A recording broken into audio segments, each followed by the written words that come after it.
मेरी बीवी जन्नत में जाएंगी ही नहीं। बोला क्यों भाई, क्यों नहीं जाएंगी? हदीस में लिखा है बीवी अगर शोहर को नाराज करे तो जन्नत में जाएंगी। हदीस सही है। बोला हदीस सही है, इसीलिए मेरी बीवी जन्नत में जाएंगी ही नहीं। अगर तेरी बीवी जन्नत में नहीं जाएंगी तू भी नहीं जाएगा। बोला क्यों? तेरे पास सब्र ही नहीं है। वालेकुम रहमतुल्लाहि व बरकातुहू sir, I am a student और मेरा क्वेश्चन ये है डोमेस्टिक वायलेंस के ऊपर। ये जनरेशन टू जनरेशन चलता है। अगर ये पेरेंट्स के दरमियान बहुत ज़्यादा क्लैशेस है और मतलब इसमें बच्चों का क्या किरदार बनता है कि वो कैसे हैंडल करें उस सिचुएशन को।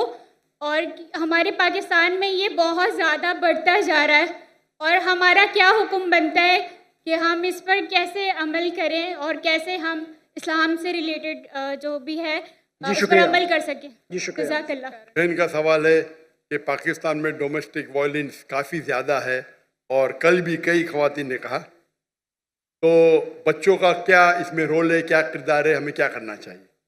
डोमेस्टिक वायलेंस का मानी है कि आप चाहे अपने फैमिली में आप वायलेंस कर रहे, मतलब मारामारी कर रहे या आप पीट रहे, चाहे मार्क छोड़ रहे, चाहे स्टिचेज आ रहे, तो डोमेस्टिक वायलेंस इस्लाम में हराम है।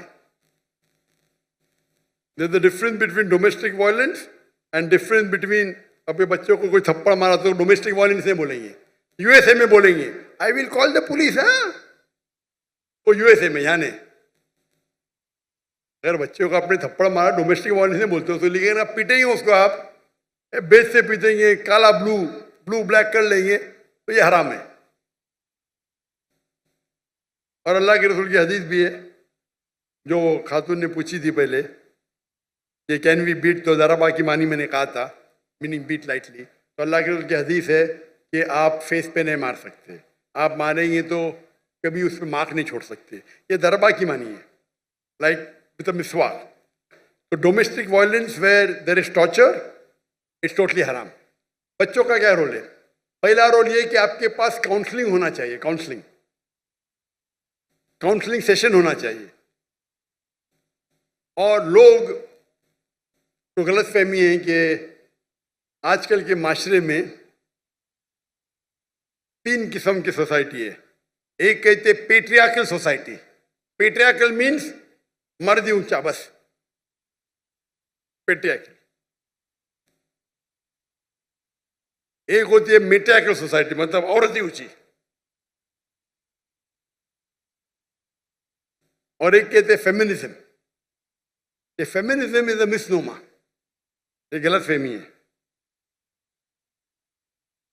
इस्लाम में men and women are overall equal, identical नहीं है लेकिन इक्वल है। तो ये वर्ड फेमिनिज्म है, उसके मानी है मेन एंड वुमेन इक्वल, तो मिसनोमा है।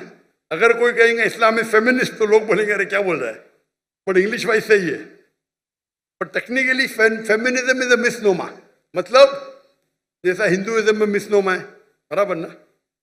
Hinduism means a person who lives in the valley of Indus valley, तो डेफिनेशन वाइज मैं भी हिंदू, लेकिन मैं बुत परस्ती नहीं करता हूं, मैं वेदा में नहीं मानता हूं, आप समझ रहे ना। तो उसी तरीके से फेमिनिज्म इज इंग्लिश वर्ड जिसके मानी है a person who thinks men and women are equal. वो आदमी, वो औरत जो सोचती है मर्द और औरत बराबर है, यकसा नहीं है, बराबर। इस्लाम में बराबर ही है, औरत और मर्द के हुकूक है। कुछ वक्त मर्द ऊंचे है, कुछ वक्त औरत ऊंची है। अफसोस की बात है कि हम समझते हैं कि इल्म हराम है, अंग्रेजी हराम है। अंग्रेजी से अच्छे काम भी होते, बुरे काम हराम है, अच्छे काम अच्छे। तो ऐसे माहौल में दे शुड बी काउंसलर्स। मेरे वालिद थे साइकेट्रिस्ट, आपको पता है, डॉक्टर थे लेकिन साइकेट्रिस्ट थे। वो पहले हिंदुस्तान के मुस्लिम साइकेट्रिस्ट थे जो प्रेसिडेंट बने, पूरे इंडिया के साइकेट्रिस्ट के प्रेसिडेंट। साइकेट्रिस्ट मतलब यहां तो बोले साइकेट्रिस्ट पागल है। अगर आप साइकेट्रिस्ट के पास गए इंडिया पाकिस्तान में तो आपके नाम पे तो पागलपन का लग जाएगा। अमेरिका में तो साइकेट्रिस्ट की तो तनख्वाह मिलती थी, उनकी तो इतनी चांदी है, इसको आराम करने का साइकेट्रिस्ट के जाओ, आधा घंटा बकवास करो, ये बिल दे दो $5,000। तो साइकेट्रिस्ट की वो तनख्वाह होती है, इनकम आमदनी बहुत होती है।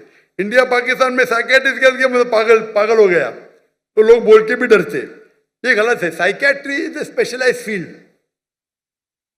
तो मेरे वाले तकरीर भी कहते इस्लाम एंड साइकोलॉजी, अल्लाह ने जन्नत फरमाए रहमुल्लाह। तो ऐसे प्रॉब्लम में वी शुड हैव स्पेशलिस्ट। और यूएसए में है, मेरे कई कलीग है, मिसाल यासिर फसाका, शेख यासिर फसाका पीस टीवी पे आते, ही स्पेशलाइज इन काउंसलिंग। शेख Yasir Fazaga he specialise, he studied counselling also दीनी आलिम भी है और काउंसलर और सर्टिफाइड काउंसलर है। तो इस वक्त वो जो आपको जो देंगे राय, वो इस्लामिक भी होंगी और आपके फैमिली के प्रॉब्लम को हल भी करेंगे। तो हमारे इदारे में भी इस्लामिक रिसर्च फाउंडेशन में वी हैव काउंसलिंग, लेडीज के पास, जेंट्स के पास।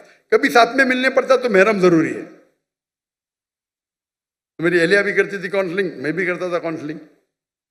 तो इस मौके पे किस तरीके से कुरान की कौन सी आयत पे अमल करना चाहिए, अगर डोमेस्टिक वायलेंस से क्या करना चाहिए, और अगर आप सही देंगे, मिसाल के तौर पे एक मिसाल दूंगा मैं आपको, वक्त बहुत कम है, इतना वक्त होने के बाद भी माशाअल्लाह बहुत लोग हैं।